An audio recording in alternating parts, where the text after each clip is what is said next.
Local programming on KRWG Public Media made possible in part by viewers like you.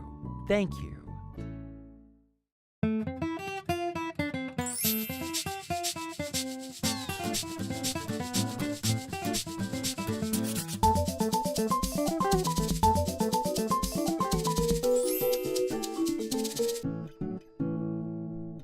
Welcome to Fronteras at Changing America. I'm your host, Anthony Moreno.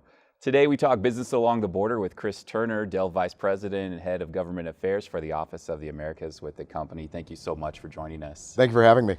Now, I want to talk border issues with you to kick things off. Obviously, immigration, trade, security, and now humanitarian issues are becoming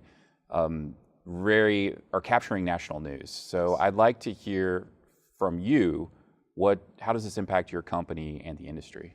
Yeah, so it is a significant impact on the industry. The free flow of goods, services, and people across the U.S.-Mexican border is imperative for our supply chains, imperative to deliver value to our customers. So disruptions in that cause great disruptions both at our company, our competitors, and various other industries that rely on that day-to-day trade to service their customers. Now, recently, President Trump has announced that he will close the U.S.-Mexico border if Mexico doesn't take a bigger role in stopping what he says the migration from coming up to the United States. If this were to happen, how would it make an impact on your industry?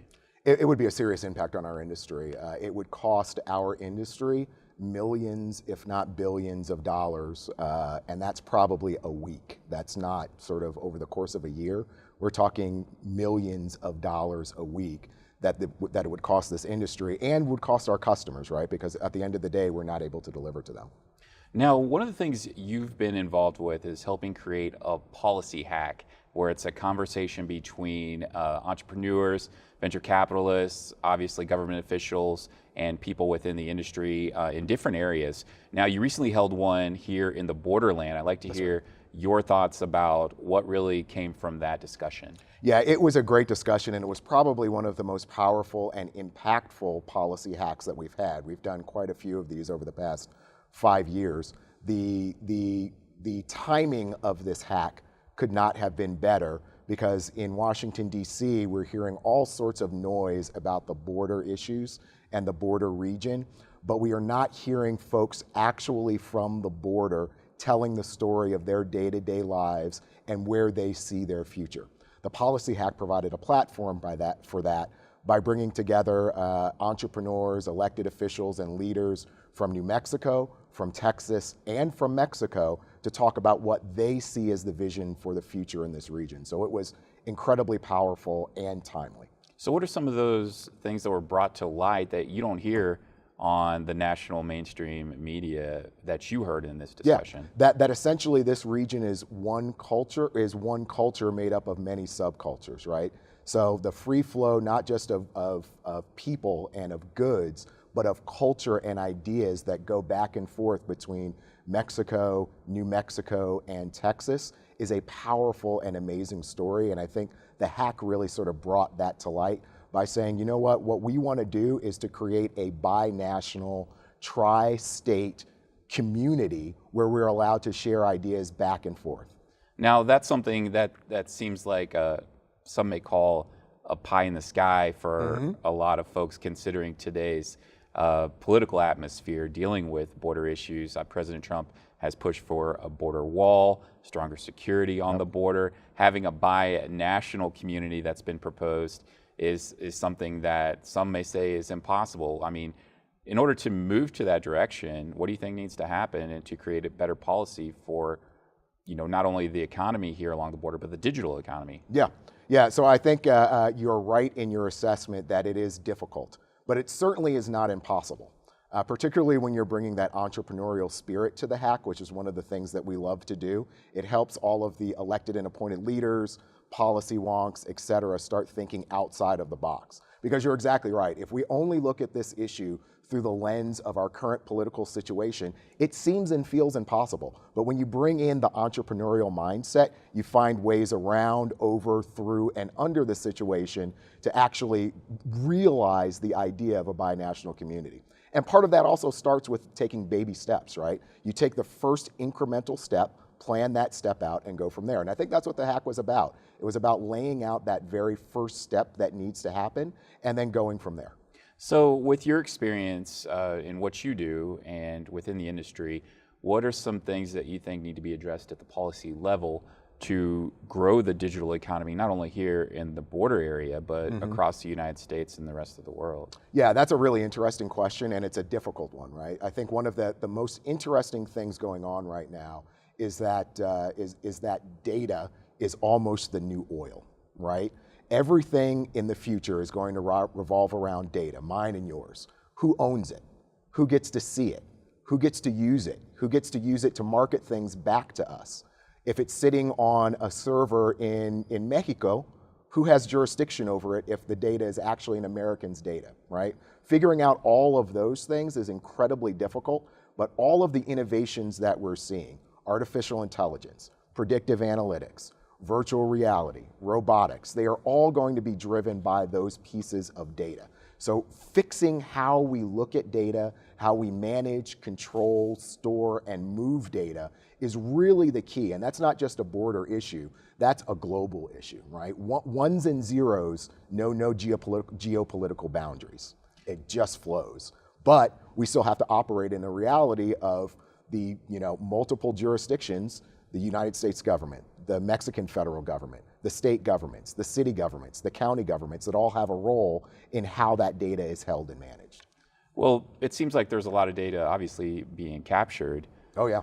So how can companies like yours and perhaps entrepreneurs and people interested in growing their business be able to access that data in a safe manner in order to perhaps grow the industry and their business and our economy? Yeah, so part of it starts with setting baseline standards and transparency and being able to use that data that's already publicly available, right? So the city, the county, the federal government, they all have a certain amount of data that's already publicly accessible, that's already being collected. So the starting point is how you can transparently access that data and how anyone from a large company to an entrepreneur can access that data to try and create innovations around the data. That's really where it all starts. Setting those standards and building partnerships and keeping those partnerships, I would imagine, would be kind of important to your industry in order to facilitate growth.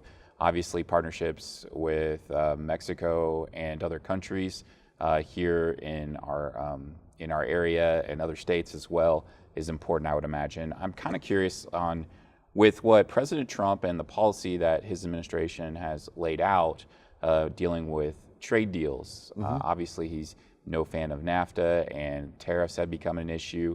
Is your company and the industry concerned about a lot of things being kind of left up in the air as far as trade deals go? Yeah, so certainly the industry and all industries, quite frankly, like the certainty in the marketplace. So the ability to know where and when we can move goods and services is paramount for not just the technology industry, but for agriculture, for aerospace, for medical devices, all of those industries that are thriving and some that are budding here in the region. They all rely on sort of the certainty of being able to move goods, services, and people back and forth. So the faster we can have sort of the certainty along with well thought out trade policies, the better off industry will be. How big of an issue during this hackathon was wages? Was that brought up? I know you mentioned that there was nonprofits there as well. Yes. Obviously, some people are concerned about humanitarian issues, and I know there's obviously an attraction to the labor cost in Mexico. So how does your company and the industry really feel about addressing wages in Mexico so that folks can, prosper and perhaps be, continue on with the company or create something of their own? Yeah, so one of the things that our company focuses on and the policy hack focused on is how you grow the entrepreneurial sector, because we really believe that that is the key. While we are certainly interested in helping to develop a greater workforce so Dell Technologies can have more employees, we are also interested in creating the next Michael Dell.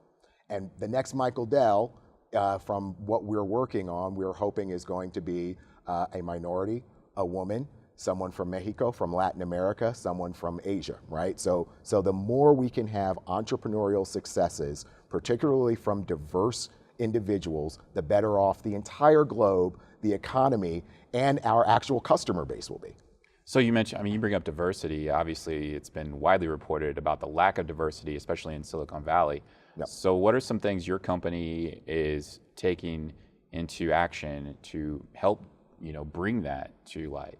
Yeah, so there are a couple of different programs that we're working on. And again, one of those programs focuses on the diversity of entrepreneurs, right? So diverse CEOs, diverse CEO boards, diverse folks coming in as the first 20 or 30 people into a company is really a focus of our company, and making sure that that diversity of thought is included in the entrepreneurial sector.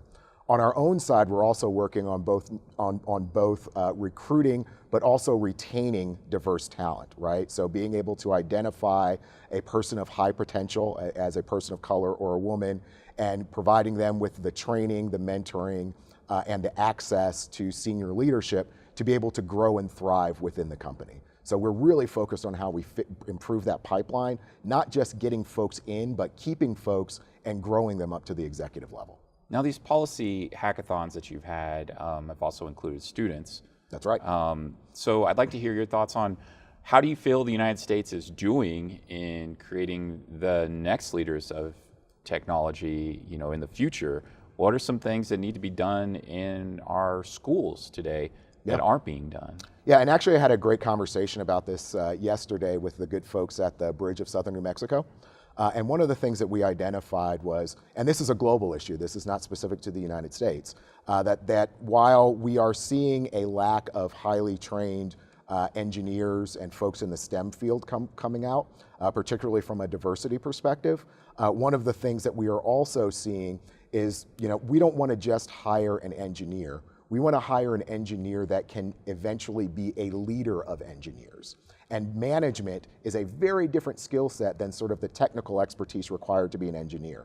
So how do you inject that into the education system at an early age? So you aren't just a technical expert, but you are a leader of people.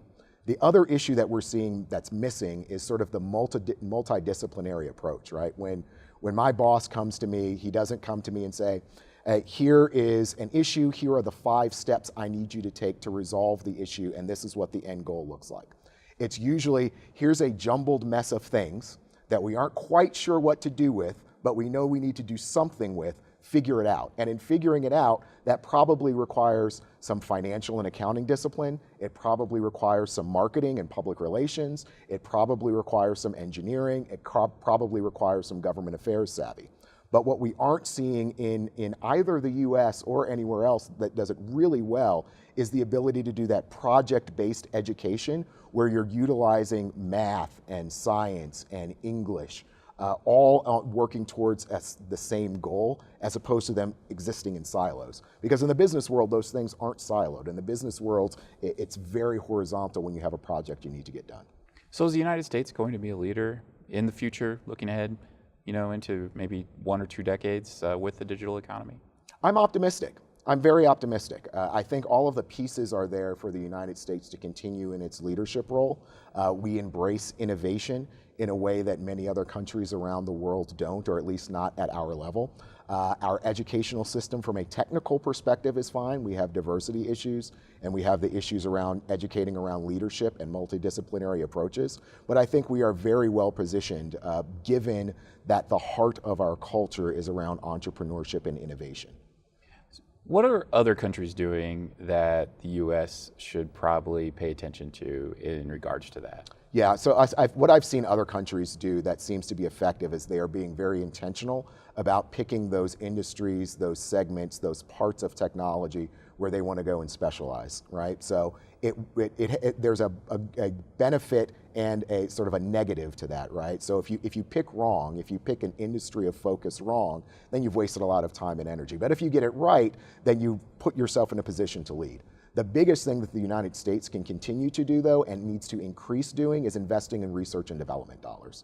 Those dollars not only help drive our students in their educational careers, it also drives our leadership in various innovations and in whatever the next technology is going to be, right? So investments in things like NASA, investments in the national labs, those things are critically important for the United States to maintain its leadership in the digital economy. Now, I mean, you mentioned students and young people. Obviously, I would imagine that you have some concerns about how young people are learning and getting educated, but also how they are getting involved civically in order to make these things happen. We've seen young people step forward with issues like climate change in the United States. How big is that an issue to your company and your industry? And what do you think, the policymakers can do to get more young people involved in the process, or young people getting involved themselves with the process? Yeah, I think that's a great question. I think we've seen an increase in young people getting involved in the process through social media and other technologies that make the federal process, state processes, et cetera, much more transparent, and it gives you a voice more easily than perhaps previously you had. But there has to be more of that. I think a lot of the issues that are on the table today are helping to drive some of that interest, but it really needs to be long-term, right? It can't be flash-in-the-pan interest that goes away. We need continued involvement from high school all the way up, but critically in that 18 to 25-year range, staying civically engaged, active, expressing your opinion, and showing up at the polls, which is the most important part. The social media stuff is great, but showing up at the polls is critically important. Governments can do things like make it easier to vote, make it easier to register to vote, doing so in a way that protects the integrity of the system, obviously, but making it much easier for folks to vote. And there may be some technology solutions that can help that in the sort of medium to long term. Are you talking about as far as like being able to vote online? Exactly, sort of voting online, same-day registration and voting, where you can do like real checks to make sure the person that's registering to vote is who they say they are. Technology can empower all of those things, both from an increasing the number of people that you actually get to vote and verifying that the people that show up to vote are who they say they are. Those are sort of the two dynamics and tensions in American politics right now. Both of those can be solved with the exact same technology fix. I mean, with technology, with voting, and perhaps voting online or same-day registration, there's obviously been some concern about other countries trying to play a role in influencing our elections, and securing our vote has been obviously a concern, especially after the recent presidential election.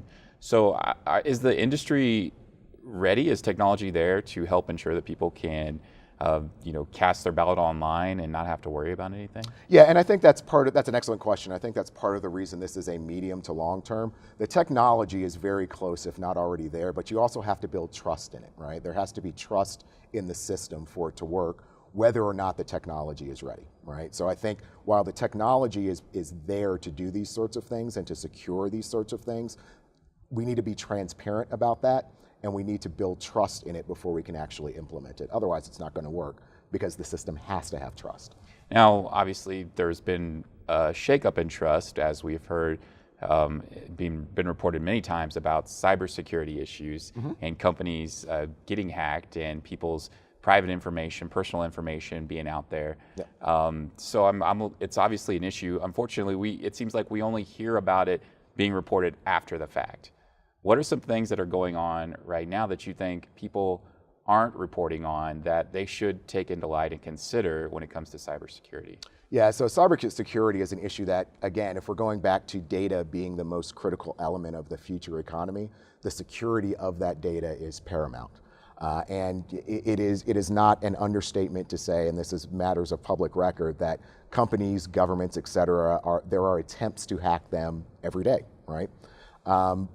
But there are also good people in the United States government and in industry that are fighting against those attacks and that are very, very good at their jobs. But again, I think one of the keys is sort of the transparency around how we're defending against those. the sorts of tools and technologies that we're using that build comfort within the system without revealing too much to our adversaries about how we are playing defense. So how big of a financial impact is it though when, say a company gets hacked or they're compromised, the data is compromised? From your perspective, obviously, I mean, there's many folks may have had like fraudulent charges on their credit card or something like that happen, but from a company's point of view, how big of financial risk is it? Yeah, it's certainly a big financial risk, and there's no mistaking sort of like the actual impact. And without trying to be an alarmist, the impact of a cybersecurity hack or breach is significant, particularly when you're talking about a regulated company. But I will also say that those regulated companies, folks in the utilities industry, the transportation industry, are being very diligent about protecting their data and their customers' data and their systems, right? Because understand now that the way everything is interconnected, a hack isn't just about your data. A hack can have real implications in the physical world, around the cars you're driving, around whether you can turn your lights on, around whether a bank machine is working, right? So again, not trying to sound alarmist, but the impacts go well into the physical world at this point. But you should at least feel comfortable in knowing that those regulated industries following what's called the NIST framework are being very diligent about protecting themselves. I mean, you have a history of management within cybersecurity, and also you're now working in government policy. So I'm curious, do you think the next wars are going to be cyber-based? Yeah, that's interesting. Yes. While they may not be exclusively cyber-based, I don't think that any warfighter around the globe would consider going into battle without using a cyber asset. I think that's probably already the case, and it will continue to be the case in the future. Now, I'm kind of curious about how your company looks at investments when it comes to trade partners or in other countries, especially when other countries may have deals with broadband infrastructure already with countries who may be trade rivals of the United States or just rivals in general. So I'm a little curious, does that make an impact? I'm thinking specifically with what's happening in the United States has voiced concerns about Poland having deals with China with broadband infrastructure.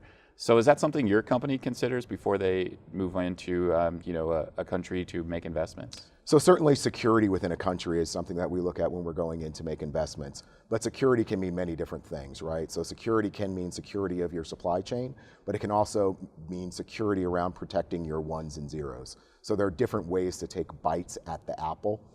So if sort of we're concerned about the supply chain security, there are ways we can protect the data itself and ways that we can work within those protections. So it is something we take into consideration, but there are multiple ways to address the issue that you're talking about. Now, you work with government relations within the Americas, so there's obviously been some major transition with countries, especially in Central and also South America. We've seen what's happening in Venezuela, but also Brazil has had some changes there. What are some things that you're concerned with what's happening in Brazil? Yeah, so what we try and do is take a very balanced approach and balance our culture code along with our business goals to make sure that we're taking a uniformed approach.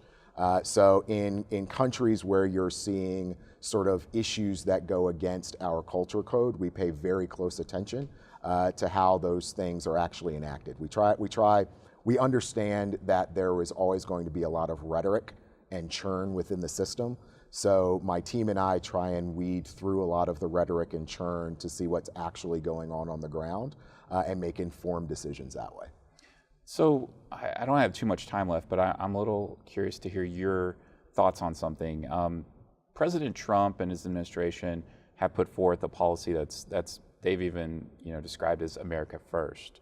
Have you seen, dealing with other countries and partners in other countries, have you seen any changes since Trump has come into office with how countries view the United States, and has that impacted how, if they want to do business with companies in the United States? Yeah, I would say we're seeing an overall rise in sort of the populist and nationalist sentiments in governments around the globe. and it's not a U.S. thing. It feels like it's a global thing. And with that rise comes sort of the introduction of sort of restrictive trade policies, restrictive ability to partner and do cross-border entrepreneurial things, problems around where intellectual property is. So all of those things that are rising out of sort of the nationalist sentiment that's taken hold in the Americas, in Europe, and in Asia, quite frankly, are all very frustrating, and it makes doing business difficult when that sentiment translates into restricting trade, translates into intellectual property decisions that are centered on nationalism as opposed to what makes the most sense for the economy. So those things are very difficult. So we just have under a minute left, but I'd like to hear, how has that changed your approach in order to grow, the marketplace for entrepreneurs? Yeah, so it's interesting because in addition to sort of that trend, you're also seeing the trend where public policy and government affairs activities are no longer taking place sort of in the halls of legislative bodies, but are also taking place in boardrooms, in investor meetings, on Twitter and social media. So how do you adapt to those global trends in order to continue to deliver a message and advocate for entrepreneurs? And part of it is broadening the way in which we approach things. So we are not just focused on sort of the direct legislative advocacy on behalf of entrepreneurs, but are also trying to utilize social media and other levers to try and move the needle forward. So that's really the big change that I've seen in sort of the advocacy industry. It's been coming for a while, but I think this last wave over the last 2 years has served as an accelerant for expanding the way in which you view advocacy and public policy creation. Cris Turner, thank you so much for stopping by and sharing so much with us. Thank you very much for having me. I enjoyed it. And we want to thank you for joining us for Fronteras at Changing America. I'm Anthony Moreno.